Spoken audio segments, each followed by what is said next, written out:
Nah, orang yang mau omsetnya stabil, paksain sedekah subuh jangan bolong. Paksain sedekah Jumat barokah jangan bolong. Paksain sholat ba'diyah qobliyah jangan bolong. Gitu. Ini udah. Alhamdulillah. Contoh ya, ibu pernah gak meraktekin ilmu RDI yang terkabul? Coba maju sini, geser. Ibu nggak apa-apa. Yuk. Nama bos, shoot bos. Yuk. Ini ada Tati, ada Wati. Hah? Ada Tati, ada Wati. Ini Wati, Ya. ini Tati. Ya. Oke, nggak mau tukeran nama. Yuk, bos shoot. Meraktekin ilmu RDI apa terkabul? Sebelum ketemu pernah gak meraktekin ilmu RDI terkabul? Setelah ketemu pernah gak meraktekin ilmu RDI terkabul? Ini datang yang pertama apa yang kedua? Coba. Ini datang yang kedua. Ya, sebelum yang pertama datang pernah meraktekin ilmu RDI belum? Sebelum cuman belajar dari YouTube aja kok terkabul? Ya. Ada gak? Ada. Nah, setelah datang meraktekin apa lagi? Ada gak yang terkabul? Ada. Oke. Acting mulai. Yang pertama sebelum datang ke sini saya dengar dari YouTube praktekkan ilmu RDAY, saya dapat hutang yang bayar, yang sudah lama nggak bayar-bayar terus bayar. Alhamdulillah itu hutangnya banyak juga pada bayar. Nah, yang setelah ke sini kemarin saya praktekin lagi ilmu RDAY, ada transferan yang tanpa nama. Kalau yang lain biasa ya, saya dapat ada yang 100 juta, ada yang berapa juga itu ada namanya jelas karena yang belanja bayar beli bayar. Jadi saya setiap hari kan periksanya itu kerjanya meriksa M-Banking yang di BRI, Mandiri, dan BCA. Nah, ada satu kejadian yang aneh sampai sekarang belum ketemu, 47.350.000. Tepuk tangan dong. Wow. Ada pengirimnya. Kalau boleh ibu meraktekin ilmu RDI apa tuh? Ada uang masuk. Banyak uang masuk. Celana dalam. Celana dalam diapain? Direndam. Cawik sama centong. Gimana meraktekinnya? Coba ulangi lagi. Bos, perhatiin ya bos. Yuk. Celana dalamnya direndam. Lalu airnya dicawik-cawik di depan toko dan di dalam toko.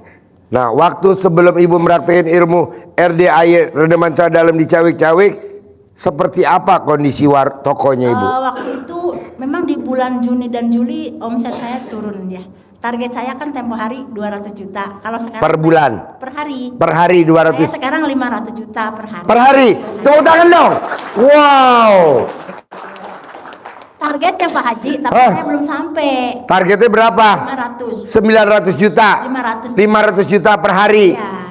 Nah, sekarang masih lup-lup, kadang 500, kadang turun gitu, nggak stabil. Saya mohon stabil. Mohon stabil. Nah, waktu sebelum ketemu RDI, omsetnya berapa per hari? Turun sekali di bulan. Berapa? Di bawah 100. Wow. Tepuk tangan dong.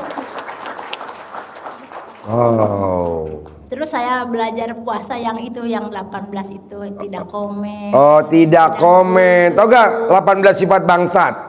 Tidak marah. Tidak marah. Tidak ngedumel. Hah?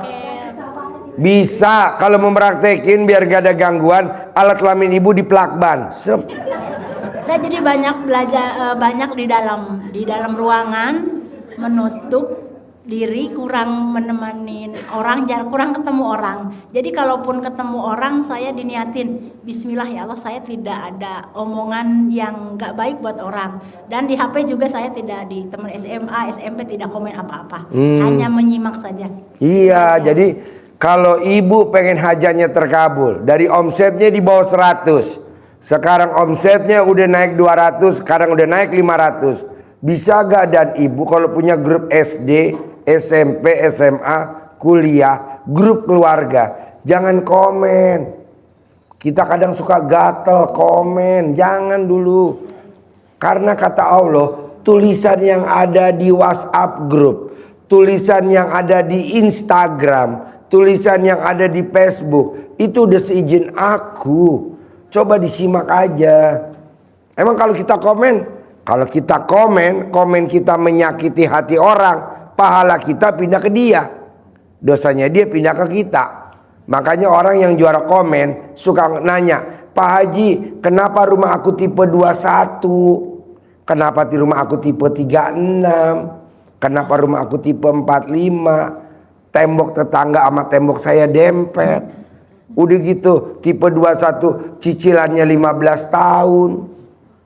Udah tipe 36 cicilannya 20 tahun. Gue bilang, lo komen gak lo suka komen di Instagram? Iya, ya cocok dah lo. Janganlah, udah aja kita nyimak. Orang komen sama juga dengan orang demo. Kok gitu Ji? Ya kan kita protes. Nah itu kan kejadian udah seizin Allah. Ngapain kita protes? Nah itu gitu. Iya. Jadi jangan komen ya, nyimak aja. Iya. Iya. Kalau pasangan kita masih komen, ya udah pelan-pelan, jangan dilarang. Karena kalau dilarang takutnya dia marah. Mendingan nunggu dia tidur, colek alat kelamin bapak dan ibu, taruh di mulutnya. Jangan komen. Jangan komen. Begitu. Nanti kan pas pagi-pagi bibirnya pada sariawan. Kenapa ketawa? Jadi gimana? Alhamdulillah sekali, saya berterima kasih banyak sama Pak Haji. Saya udah dapat pencerahan yang luar biasa dan saya senang sekali di sini. Ya. Cuma satu aja saya yang pengen itu hajat saya terkabul. Jadi omsetnya itu standar terus. Bisa. Orang yang mau omsetnya stabil, paksain sedekah subuh jangan bolong. Paksain sedekah Jumat barokah jangan bolong. Paksain sholat ba'diyah qobliyah jangan bolong. Gitu. Ini udah saya Udah. jalankan. Nah, contoh ya, saya punya pasien namanya Mbak Tata, rumahnya di BSD. Itu dia stabil, Bu. Tiap bulan dia sedekahnya 30 juta. Tiap bulan sedekahnya 30 juta. Suaminya yang biasanya dapat bonusnya 200 juta. Kemarin kan telepon-telepon sama saya. Besok kita mau privat khusus di BSD. Nah, tapi saya nggak sempat karena kan besok persiapan buat anak yatim berenang di Pondok Indah. Setelah itu dia mengucapin sama Allah terima kasih, bonusnya dari Allah. Sekarang suaminya dapat bonus hampir 1 miliar dari 200 juta. Emang berani yang nonton di YouTube atau yang di ruangan sedekah subuhnya per hari 1 juta? Berani gak? Belum tentu berani. Dia tuh dari sedekah 500 ribu awalnya waktu baru kenal sama RDAY. Anaknya 2, cewek-cewek, suaminya dia sama maminya 500 ribu. Sekarang udah 1 juta. 200 anaknya 2, 400, dianya 200, suaminya 200, mamahnya 200. Jadi 1 juta per hari sedekah subuh. Nggak sembarangan, Bu, tapi hasilnya pasti kenalan namanya Mbak Tata. Nah, dia maksain. Nah, coba Bapak Ibu maksain. Kita kan kadang ngeri. Kan saya masih banyak cicilan. Janganlah, cicilan nanti ada jalannya. Yang penting sedekah dulu. Orang yang sedekah nggak mungkin miskin. Ada kan ayatnya? Nah, tapi kita prakteknya nggak berani. Ngeri sedap. Ngeri. Apalagi besok nih. Kita hari Minggu kan bikin acara berenang di Pondok Indah. Kita paksain sedekah 1 juta, 1 hajat, 1 ijab. Ini aja yang japri. Pak Haji boleh gak aku 5 hajat? 5 hajat. 1 aja, kalau nggak apa-apa. Maunya saya 1. Apa tuh tadi? Kaya raya, tajir melintir. Karena udah kaya raya, aset bisa ketebus, utang bisa lunas, bisa umroh sekeluarga tiap bulan, bisa naik haji sekeluarga tiap bulan, ya kan? Umroh juga ONH plus, pakai travelnya yang bagus, mereknya Maktur. Emang nggak ada travel lain? Ya ada. Tapi kan di bawah itu, kalau bisa Maktur, pesawatnya Garuda, nginepnya di Hotel Hilton, kan enak tinggal deket. Karena anak yatim kemarin nginepnya di situ. Nah, bisa kita umroh bulan November. Saya bisa gak Pak Haji? Bisa lah, harus bisa. Dan harus bisa umroh bersama anak yatim. Emang kelebihannya apa sih Pak Haji? Kalau umroh sama anak yatim, nanti di atas pesawat, kita bisa ijab kabul di atas awan. Sambil peluk anak yatim di atas pesawat. Sayang, aminin hajat bunda ya sayang. Nah nanti ibu hajat tuh di atas pesawat, di atas langit. Nanti anak yatim ngaminin. Apakah kalau ijab kita pasti terkabul? Hampir tamu saya yang berangkat umroh sama anak yatim terkabul. Sayang dong kalau enggak, mumpung kita masih sehat, umur panjang. Ini duit diirit-irit, pakai travel yang biasa-biasa saja. Gue nggak mau, pakai maktur aja deh. Karena kita pakai maktur besok berangkatnya. Mau gak nih berangkat umur semua? Oke. Bener, udah punya paspor?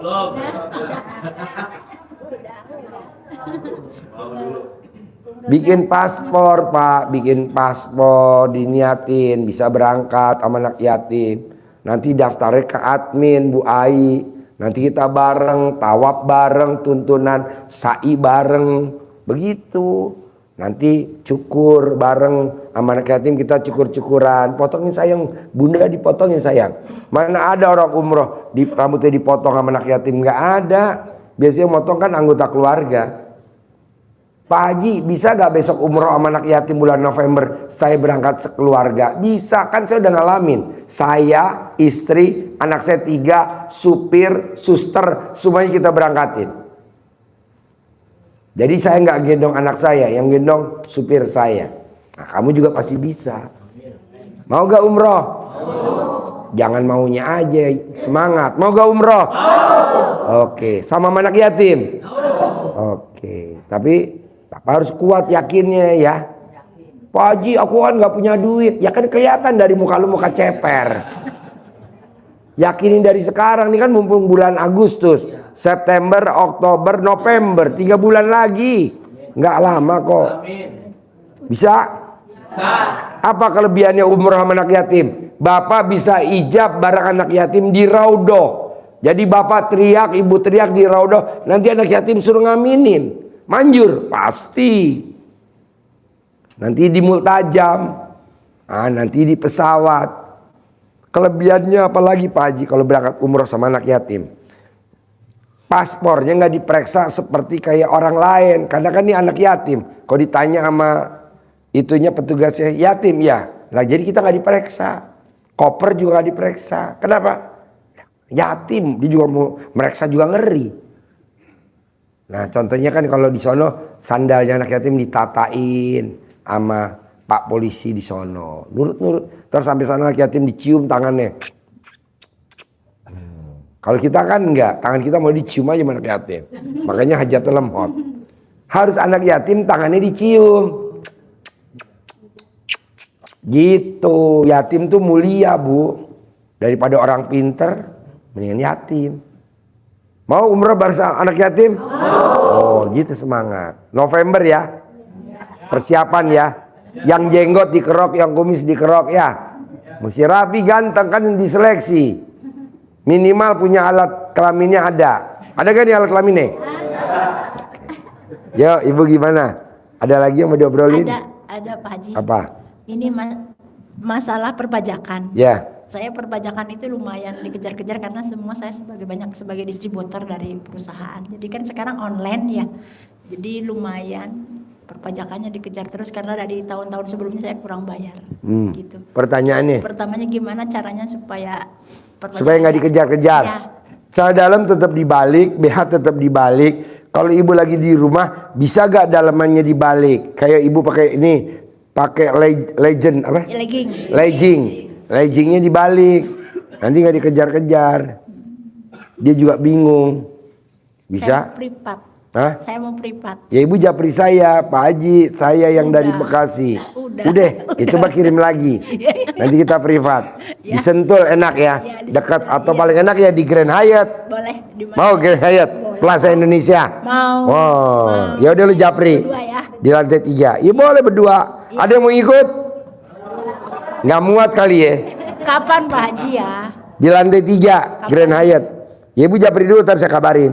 Boleh. Ya, habis anak-anak berenang dulu aja ya. Ya. Kan besok anak yatim berenang besok anak yatim berenang nih hari Minggu. Ya. Besok Sabtu saya beli belanja makanan buat anak-anak jajanan. Beli apa? Cemilan, snack. Pak Haji, aku bisa gak ikut sedekah patungan 1 juta? Boleh. Nanti kirimin sama hajatnya. Nama, hajat, gitu. Buat besok saya udah aja. kemarin juga nobar juga ikut. Boleh, nobar ya. Udah besok kalau mau ikut lagi nggak apa-apa. untuk Ikut. satu hajat ya. Besok ikut. Boleh. Nanti setelah itu saya yang duduk berdua Pak Haji lo foto. Oh iya. Nanti kita ngobrol di Udah saya Grand. kirim foto. Ya di Grand Hyatt enak di lantai 3 santai ngobrol. Ya. Nanti biaya makannya di Hotel Grand Hyatt siapa Pak Haji? Saya Bu. Jadi Bu nggak dikenain biaya, free. Murah. Woi, mahal lah. Grand Hyatt.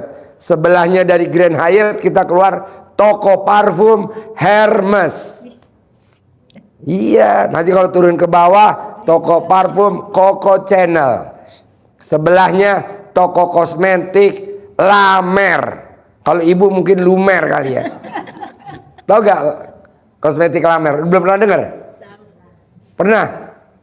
Pernah dengar? Bagus gak? Bagus. Wih, mehong. Enggak lah.